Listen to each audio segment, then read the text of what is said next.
Alors on va enrichir maintenant notre bibliothèque de composants pour vous donner une petite idée de ce qu'on va faire. Alors je vais vous montrer. Alors je vais inclure des standards. Alors il faudra en faire plusieurs, voyez-vous. Moi j'ai fait des caissons avec des dessus, dessous et des joues. Alors il y a deux façons, soit il y a des joues hors tout, le HT c'est hors tout. Alors ça donne ça. Oups. Alors on choisit bien l'intérieur d'un bloc. Hop, on fait OK. Voilà, stop, stop. Donc on va préparer un caisson comme ça, tout simplement, avec la possibilité de changer la cote du bas pour la plainte, la montée, la descente, comme vous voulez. Bien entendu, on aura fait nos tourillons qui vont suivre le mouvement, c'est le but. Voilà. Après, on peut très bien faire, donc on va faire de cette façon. Une autre façon, on va interchanger,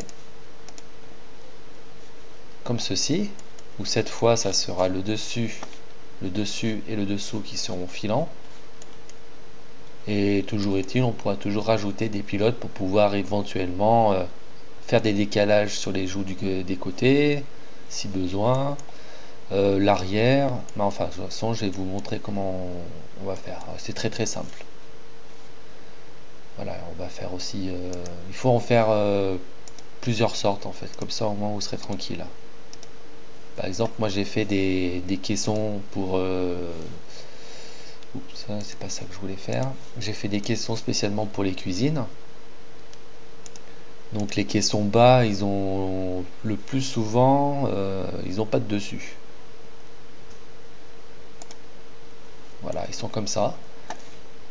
Et après, je rajoute, comme je veux, des traverses. Là, j'ai même mis un pilote de suppression pour pouvoir, si oui ou non, je veux avoir une traverse à l'arrière ou pas. Et là, je fais automatique pour pouvoir faire automatiquement mes tourillons. Et si j'ai envie, je peux très bien enlever cette traverse avec une petite formule que je vous montrerai. Voilà. On va faire ça. Et puis bon, bien sûr, on va mettre un dos, des plaintes. Allez, c'est parti. On va quitter ça. Non. On va ouvrir un nouveau document. On va choisir pas de modèle pour cette fois. Ça sert à rien. Ok. On va se retrouver ici. Alors, on va se servir d'un outil qui s'appelle bloc pilote. Alors, il va se trouver dans les assemblages, définition composant, définir pilote. Le bloc pilote, il est là. Je vais le nommer BP. Là, je vais le laisser comme il est. Ce sont les dimensions et je vais le mettre dans le repère courant. Voilà. Alors, comme vous pouvez le voir, il y a une flèche et ça, la flèche va vous indiquer justement où est le devant. Et donc, ce bloc-là va se mettre à l'intérieur d'un objet, s'il y a un objet. Sinon, il va prendre la place. Il va prendre la place d'un élément quelconque. Ok. Voilà. Alors, on va commencer par faire tout simplement le caisson de base avec deux joues de chaque côté qui sont hors tout. Alors, il faut bien mettre tous les éléments qu'on va créer maintenant. On va les mettre à l'intérieur du bloc, c'est important. Alors je vais prendre mon outil bloc contrainte grâce à ma barre personnalisée. Bloc contrainte, là je vais le mettre en 19. Je prends du standard, ce qui existe dans le commerce. Là je vais faire automatique. Hop, je mets bien à l'intérieur. Là j'ai bien à l'intérieur. Voilà. Je fais OK. Automatique, OK. Automatique. Oups, voilà, pas 1.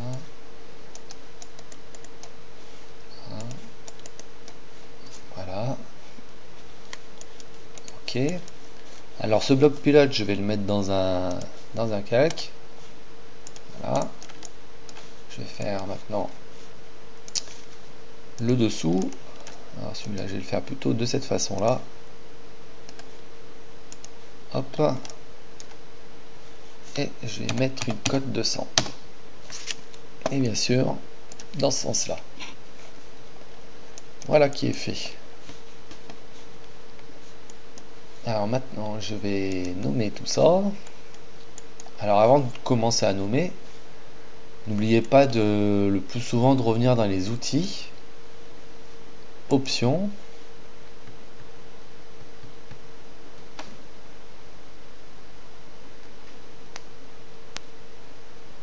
voilà, alors dans la configuration, nomenclature, dans les désignations, rajoutez le plus souvent des noms, comme ça vous les aurez automatiquement pour la définition des pièces.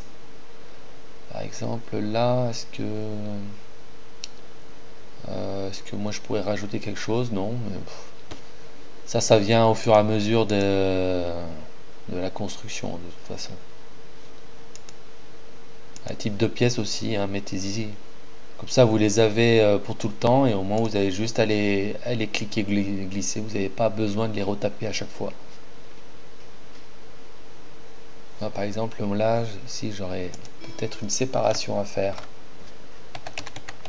J'ai marqué séparation, comme ça je l'aurai. Je vais bien entrer. Ok.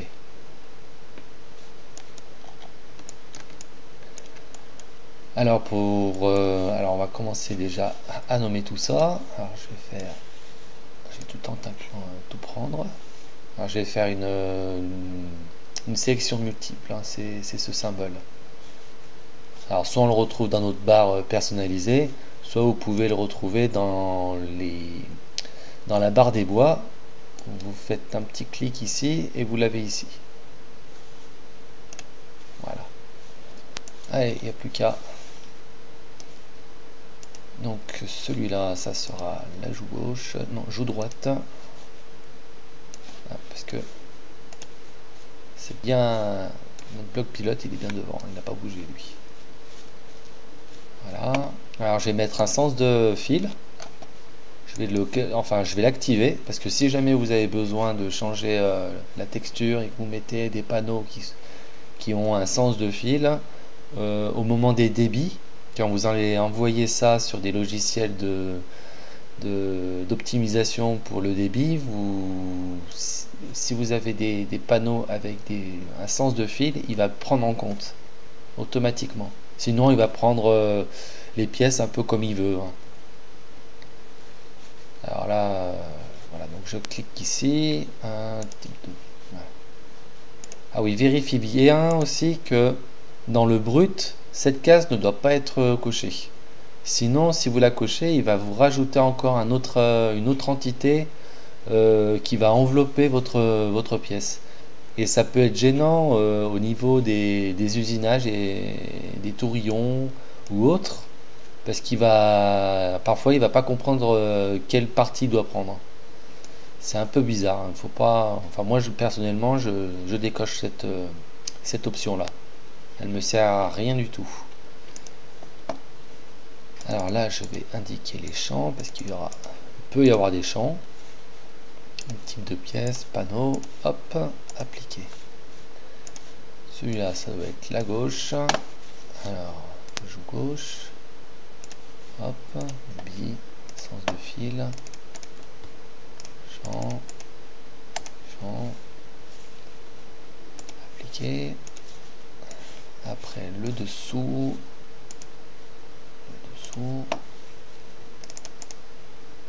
Hop. Les champs. Sens de fil. Appliquer.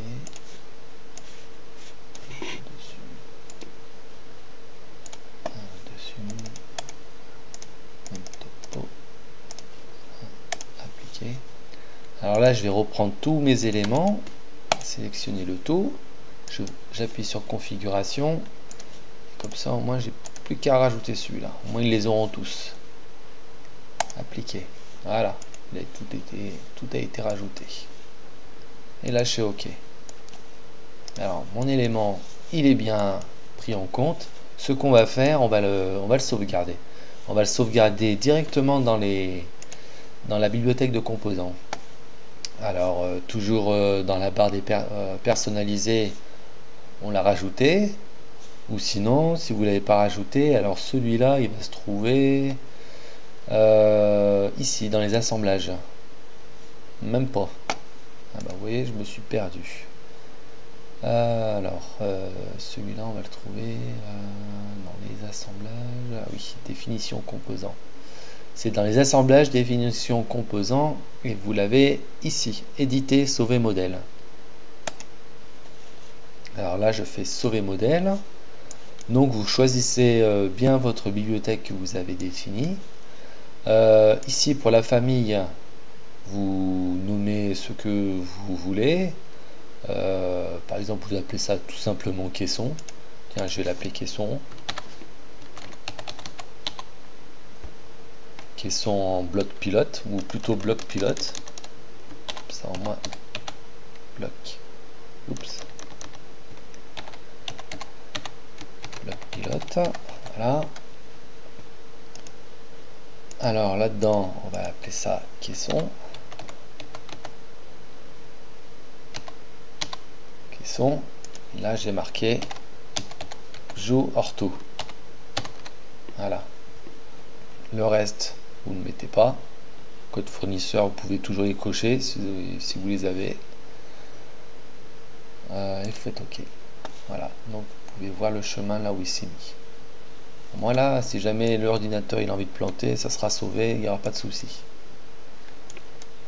Tiens, en parlant de plantage d'ordinateur, si au cours d'une modélisation, malheureusement l'ordinateur il plante, il faut décocher une case qui se trouve dans les outils, options,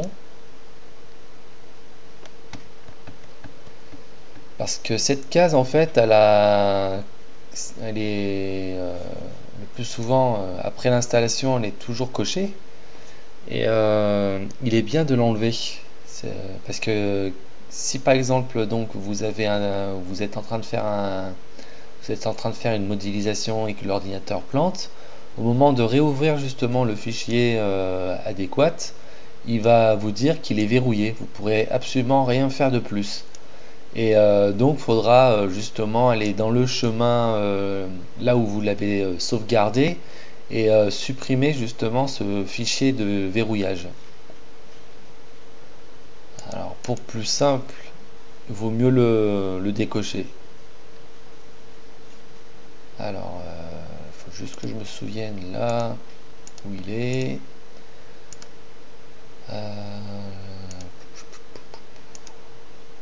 Sauvegarde peut-être là-dedans, voilà.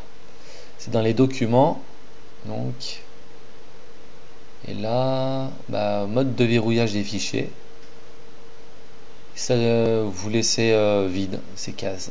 Comme ça, au moins, il fera plus de verrouillage.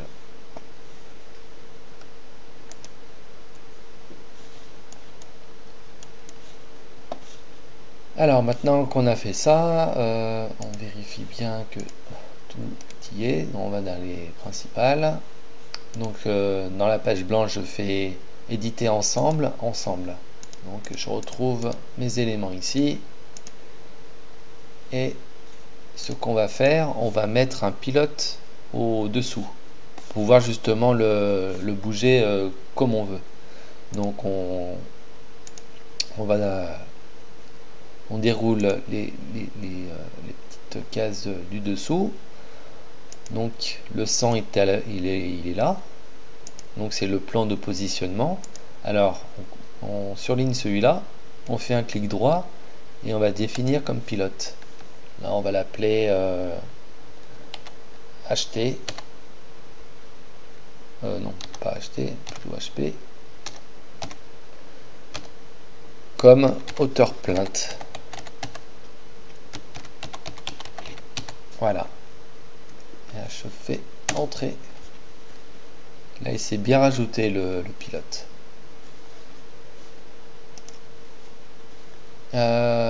Ces deux éléments, vous pouvez les rajouter toujours faire le même principe que la dernière fois, c'est-à-dire vous allez dans les outils et vous pouvez toujours personnaliser. Sinon, si vous n'avez pas ces deux petites icônes, l'icône créer et éditer, ils sont ici, dans les paramètres. Éditer liste. Voilà.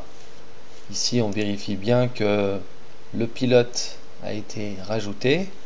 Et ce qu'on va faire tout de suite, c'est qu'on va lui donner une option de facultatif. C'est-à-dire que chaque fois qu'on va importer justement cet élément-là, il va pas systématiquement nous demander quel auteur est votre plainte.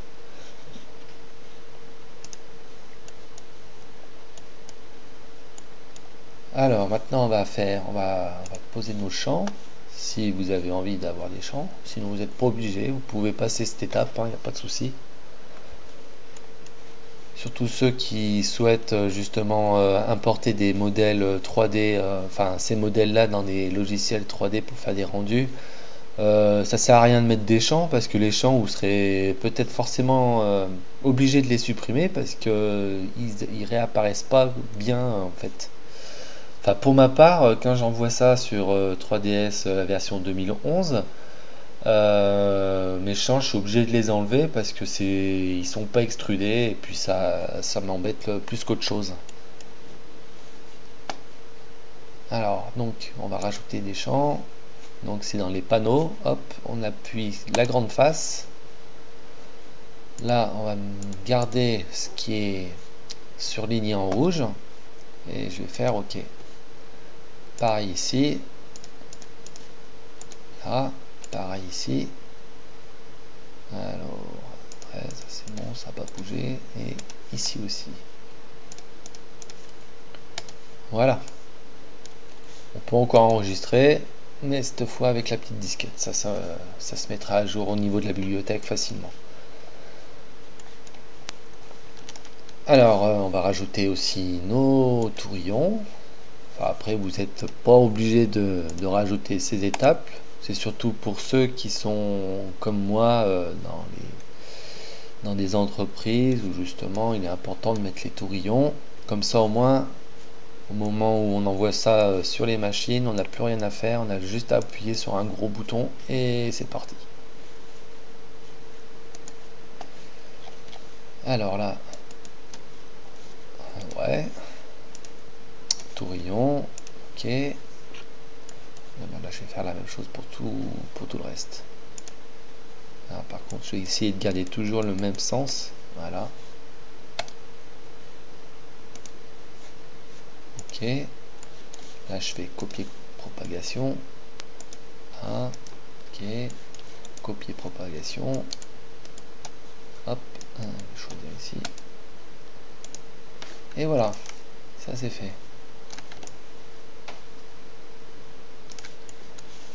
Enregistrer. Alors ce qu'on va faire, on va tester notre modèle. On va ouvrir le modèle justement qu'on a fait en personnalisation. Hop. Là, on va se retrouver justement avec celui-ci. Déjà activé, déjà dans un fil, c'est parfait. On va chercher notre bibliothèque. Alors moi je l'ai mis dans bloc pilote. Tout. On clique, on choisit à l'intérieur d'un bloc, parce que ça c'est un bloc. Voilà, on fait OK. On fait stop, stop. Voilà, ça a l'air d'être correct. Voilà, vous avez fait votre premier matériau. Alors on vérifie bien que aussi la plainte, enfin ouais, on peut facilement bouger la plainte. On peut mettre à 50, toujours dans les paramètres. Ou on peut très bien aussi prendre la clé et puis aller dans les paramètres ici, c'est pareil. Voilà. Bon bah c'est parfait. C'est parfait, c'est parfait. Alors ce qu'on va faire, on va recréer un autre bloc, toujours de la même manière. On va en faire plusieurs. Ça sera toujours le même principe. Hein. Donc voilà, donc celui-là, on peut le supprimer, oui. Oups. Ah oui, non mais c'est pas ça. J'ai pas pris le bon là, je crois. Ouais. Ça, on le garde et c'est l'autre. Ah bah on l'avait déjà fermé en fait, c'est pour ça. Bon bah c'est pas grave. Voilà. On le laisse ici. On va ouvrir un autre document en pas de modèle. Voilà. Donc toujours dans les assemblages. Définir composant, définir pilote, bloc pilote, BP. Oups. BP. Voilà, repère courant. Et cette fois-ci, on essaie d'aller faire. Cette fois, maintenant, alors tout à l'heure on a fait des joues hors tout. Cette fois, on va faire des dessus-dessous hors tout. Donc on va commencer par eux. Mais toujours à l'intérieur du bloc. Ok. Ok. Pour le dessous, vous pouvez toujours lui attribuer une cote. Comme ça, au moins, ça fera un pilote de plus. Si jamais vous avez besoin de bouger la hauteur, ça peut être toujours utile de rajouter un pilote à ce niveau-là. Ok. Après,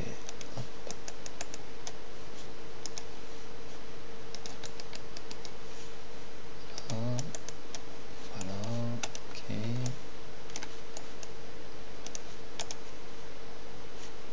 Intérieur.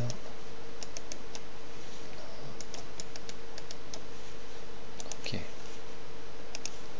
Le bloc pilote, je le masque. Voilà. Maintenant, on va nommer tout ça.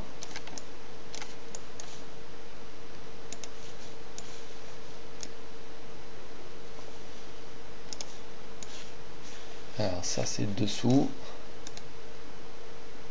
Dessous, bien cocher cette case et bien mettre les champs. Activer. Il faut bien prendre en compte le calibrage. Le dessus. Hop.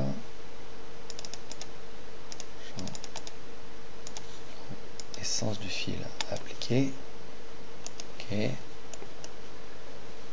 Oups, j'ai fait ce qu'il fallait pas faire en fait.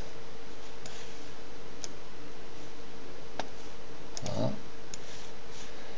L'ajout de droite.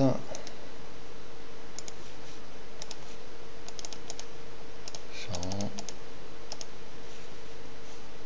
Appliqué. Et la gauche.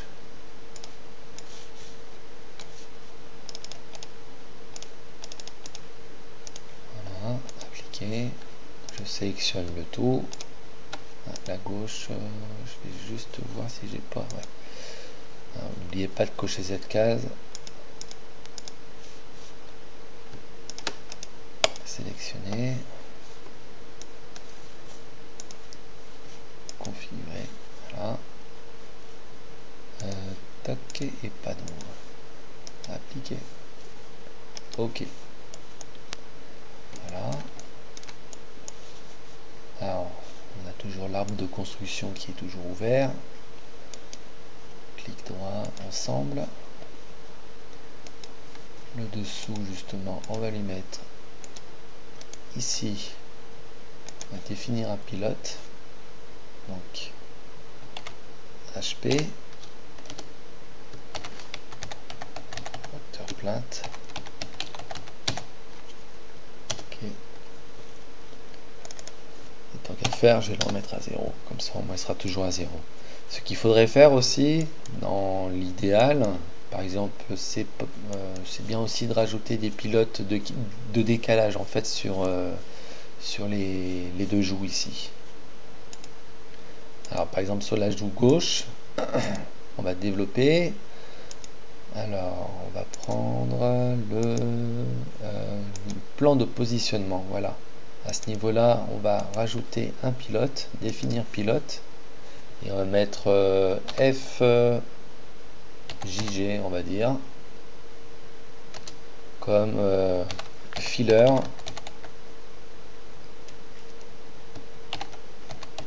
joue gauche. Voilà.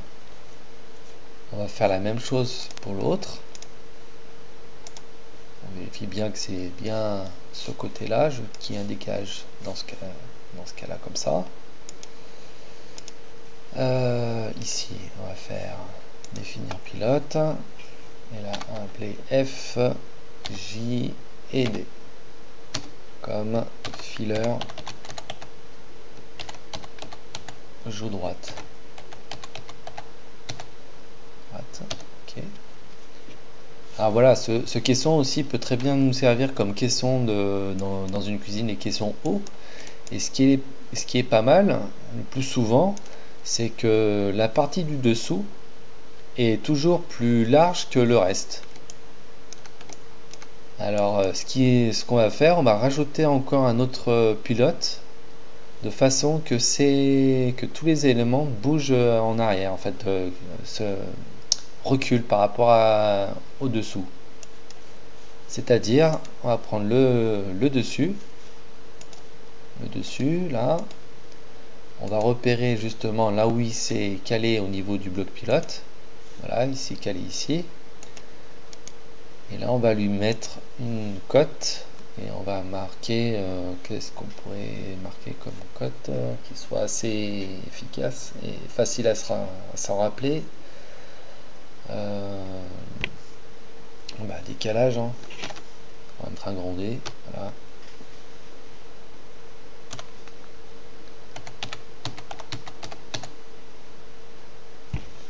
Décalage. Ok.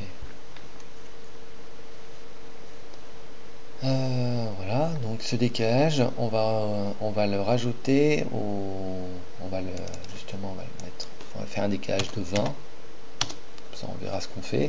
Voilà, il y a un décalage qui se présente. Et ce qu'on va faire, on va mettre le décalage aussi pour les deux joues de chaque côté.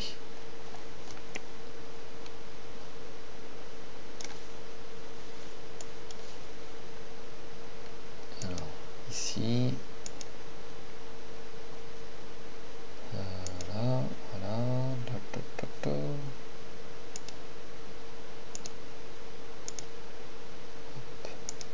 Voilà. Donc ici, on va faire un clic droit. Et cette fois, on va mettre remplacer. Hop, on remplace, pas le grand D. Ok. On va faire la même chose ici. Vérifie bien que c'est celui-là. Clic droit, remplacer et par D. Voilà. Admettons, si vous voulez remplacer un pilote par un autre pilote, vous faites la même procédure. Hein. C'est-à-dire que vous surlignez le pilote que vous voulez interchanger. Vous faites un clic droit, remplacer, vous remplacez par votre nouveau pilote. Ou si vous voulez qu'il n'y ait plus de pilote, vous faites 0. Comme ça. Ça, au moins, il a deux coups plus de pilote. Remplacer par le grand D. Voilà. Là, je vais le remettre à 0. Voilà. Alors, cette étape-là, on va éditer une liste. On va voir un peu ce qu'il a marqué. Tout ça, on va mettre en facultatif. Facultatif et facultatif et facultatif. Voilà. Ok.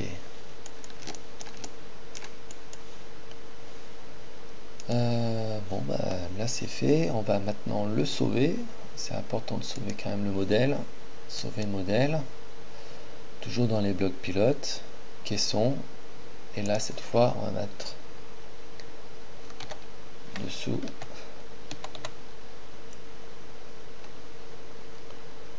Alors dessus et dessous.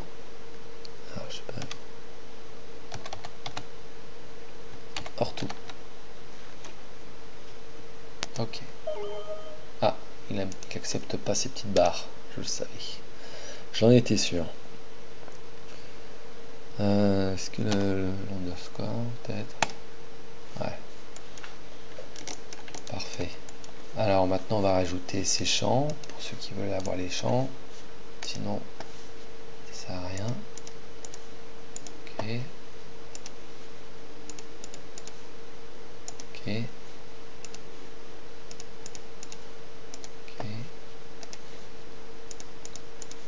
et OK. Voilà, j'enregistre. Alors là, je vais réouvrir mon modèle de tout à l'heure. Non, c'est pas celui-là. Ah, bah décidément.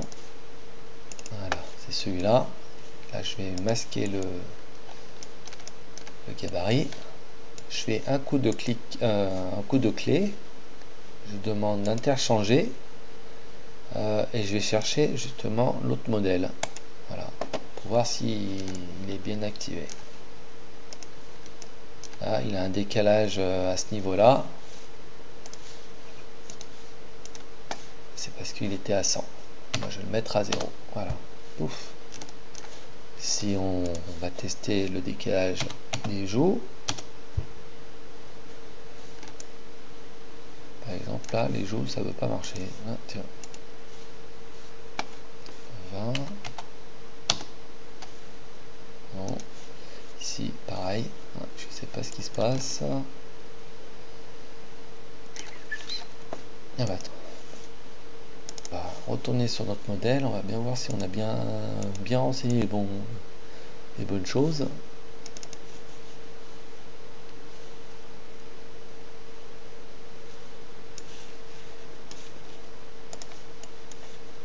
Voilà, je suis allé un peu trop vite. On aurait dû peut-être déjà essayer de voir si les pilotes allaient tous bien correctement. On va essayer la plainte. Ok. Là, ça a l'air de marcher. Vous pouvez les retrouver, tous les pilotes, vous pouvez les retrouver aussi dans les entités. Filler de gauche. Alors 20.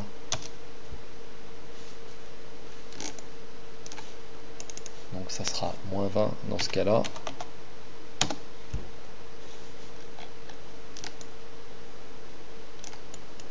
Voilà. Après, celui-là, pourtant là ça a l'air bien marché. On va mettre 50. Là ça a bien marché. Alors le moins 20 c'est un peu dérangeant. Il faudrait pouvoir réussir à interchanger le... On va redéfinir sa position. Ça, pour redéfinir une position d'un élément, on va reprendre l'ajout gauche. On va dérouler tout ça. On va se mettre ici. Voilà, on a la flèche qui pointe dans la mauvaise direction. C'est pour ça qu'on est obligé de remettre un moins 20. Mais parfois, c'est pas toujours évident. On va demander de reconnecter à cette joue-là. Et on va changer le sens de direction. Ok. Maintenant, on est dans le bon sens. Voilà, le 20 il est là. Bah là, ça a l'air d'être tout bon. Enregistrer. Bah alors pourquoi l'autre modèle? Hop. Non, c'est pas celui-là. Évidemment, j'y arriverai pas. Bon, bah voilà. Il s'est remis à jour tout seul, je pense. Si je reclique ici, là je le mets à 0. Bizarre ça. Il veut pas, il veut pas. Alors parfois, une petite régénération, ça s'impose. Dans les fichiers régénération. Je vais aller un peu trop vite. Et ce document.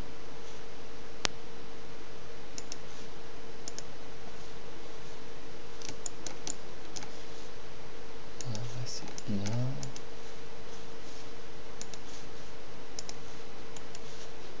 Alors parfois, il est un peu capricieux. Alors, il faut parfois mieux le supprimer, celui-là. On va dans les... Et on va le réimporter. Voilà. À l'intérieur d'un bloc. Ok. Ok. Ok. Alors, qu'est-ce que ça dit là? Voilà. Okay. Il a mis des nouvelles options. Donc, hauteur de plainte. Là, je le mets à 0. Ouais. Ici, fileur gauche, 0. Ouais. Voilà. Fileur de droite, 0. Bon, bah voilà, c'est bon. Alors, ce qu'on n'a pas fait aussi, c'est de rajouter les tourillons. Alors, on va ajouter. Celui-là, je vais remettre tout ça à 0. Comme ça, au moins, ça sera fait. Comme ça. 0. 0. Voilà.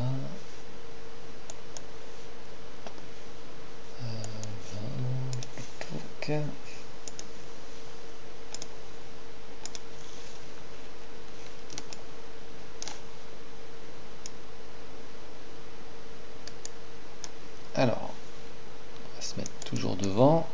Voilà. Clic droit. Tourillon. OK.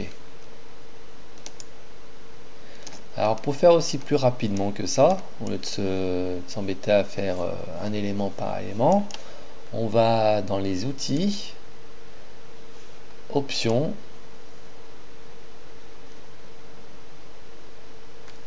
et on va faire on va préparer les assemblages automatiques en fait. Moi, avec les assemblages automatiques, on peut justement sélectionner plusieurs éléments et les rajouter à la fois à toutes les arêtes, justement les tourillons. Alors là, les assemblages automatiques, ça se trouve dans les configurations TopSolid, Wood. Alors moi, j'avais déjà créé. Alors vous devez ajouter une règle. Vous notez tourillon. Tourillon selon le nom que vous voulez comme nom en fait. Vous n'êtes pas obligé de prendre le même nom que l'autre, mais bon. Voilà, vous faites entrer. Vous cliquez sur les tourillons ici. Hop. Je n'ai même pas fait tout. Voilà. Ouais, c'est parce que tout simplement j'avais déjà nommé le même nom. Alors ça va pas. Tourillon. Je refais tourillon 2. Hop, je vais entrer. Je clique sur les tourillons, je choisis mon caractère, donc mes 30 multiplié par 8, c'est bon. Voilà, et dans cette catégorie, on va choisir tourillon. Voilà. Là, on peut centrer l'épaisseur, double-clic ici. Et vous faites OK. Moi, je vais les supprimer parce que sinon j'en aurais deux et je ne saurais plus quoi nettoyer cette règle. Donc une fois que vous avez créé votre système d'assemblage automatique, d'ailleurs on pourra toujours le rajouter dans notre barre personnalisée. D'ailleurs on va le rajouter tout de suite, comme ça au moins ça sera fait et ça fera un petit rappel de comment on fait. Donc on clique le perso, voilà, le perso il est là. On va dans l'option bois. Et là, on va essayer de trouver les assemblages automatiques. Parmi tout ça. Ah, bah, j'ai dû le passer quelque part. Alors, où est-ce qu'il est, vous me dites stop si vous le voyez. Pouf, pouf, pouf, pouf, pouf. Bah, il est là. En fait, il est là. Ouais, j'ai pas. J'avais déjà mis. Bon, bah voilà. Si vous l'avez pas, bah, vous le rajoutez. Fermé. Alors donc on va cliquer dessus. Oups, c'est quoi ça? Non, c'est pas ça. Ah oui, c'est assemblage, multi-composants, ça n'a rien à voir. Ah, je les ai confondus les deux. En fait, je les ai pas mis. Alors celui-là, il faudra que je l'enlève parce que celui-là, il me dit. Alors on va repasser par l'option outils, personnaliser. Voilà. On vérifie bien que notre barre perso est toujours activée. Ouais. On va dans les bois. Et ici, c'est où, je l'avais vu tout à l'heure. Voilà, c'est celui-là. En plus, c'est le troisième en premier de la. C'est le premier de la liste. Enfin, troisième. Alors, on fait un cliquer glisser, hop, voilà, celui-là je vais le supprimer parce que je vais le confondre à force, et je fais fermer, voilà. Donc, on reprend notre élément. Tout à l'heure, on avait commencé à mettre les premiers tourillons. Alors cette fois, on va prendre cet outil-là, assemblage automatique. On va lui renseigner celui-là, en fait tous. OK. Alors, on va cliquer sur type, on va choisir les panneaux. Voilà, les panneaux. Et là, j'ai peur que... Ouais, le problème, j'aurais dû... avant de faire ça, sinon ça va rajouter des autres tourillons. On va supprimer les tourillons qu'on avait fait tout à l'heure. Donc simplement en détruisant. Clic droit et on détruit. Si ça veut bien marcher. Voilà. Et on détruit. Voilà. Moi c'est tout propre. Donc on reclique sur l'assemblage automatique. On fait un encadrement sur l'élément. Là on fait type et panneau. Ici on sélectionne notre règle qu'on a rajoutée tout à l'heure. Je mets bien tourillon. Je fais OK. Je choisis cette face là et un clic droit et je fais OK. Et voilà, ils sont tous créés. Et comme vous pouvez le constater, on peut même supprimer ce qu'on veut en simplement cliquant ici. Là, par exemple, j'ai supprimé ou je le rajoute encore et on fait OK. Et on enregistre. Voilà.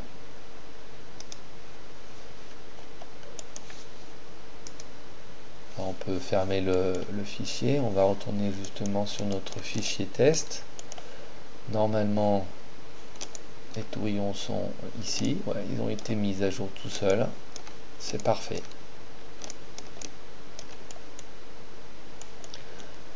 Alors toujours dans le même principe, on va faire un dos. Pareil. Avec les tourillons, donner une cote de pilote pour pouvoir éventuellement le décaler, un peu comme ça. Celui-là je l'ai mis dans les cuisines, dans les composants, le dos. Là je clique à l'intérieur de mon bloc, je fais OK, OK. Là je fais automatique et voilà. Et normalement mes tourillons ils sont tous là. Alors on va faire notre dos parce que là il y a quelque chose d'assez spécifique à faire.